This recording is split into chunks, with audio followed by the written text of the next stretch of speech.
My name is Enrique Muñoz from VOA Learning English. This is the agriculture report. A new report says genetically modified or GM crops will greatly improve agriculture in Africa. The police group Chatham House released the report.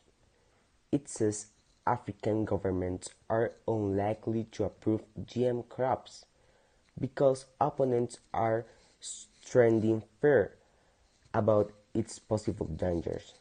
Rob Bailey is a writer of the report.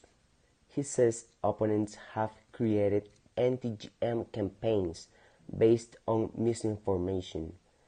He says they claim a link between GM and cancer, reproductive problems, or other health concerns. But Mr. Bailey says there is no evidence to support the claims.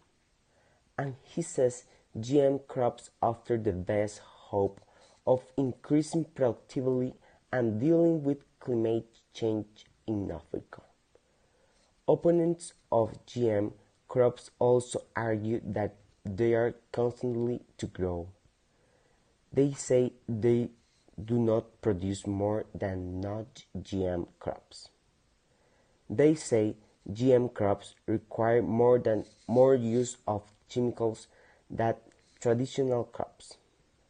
And they say companies that support GM crops are more interested in making money than in helping poor farmers grow more crops. North grows pawpaw, maize, and vegetables near the Kenyam capital Accra. This year, Ghana approved a test of GM grains like cowpeas. Mr. Narthi disagrees with that decision. He argues that anything not natural has risks. He also says there is not enough research into GM crops. Ghana government says it has put strong law in produce to work against problems for GM products. Bernard Guri works at Ghana Center for Indigenous Knowledge. He is worried that GM crops could force many of Africa's millions of small farms to stop growing food. For VOA Learning English, I'm Enrique Muñoz.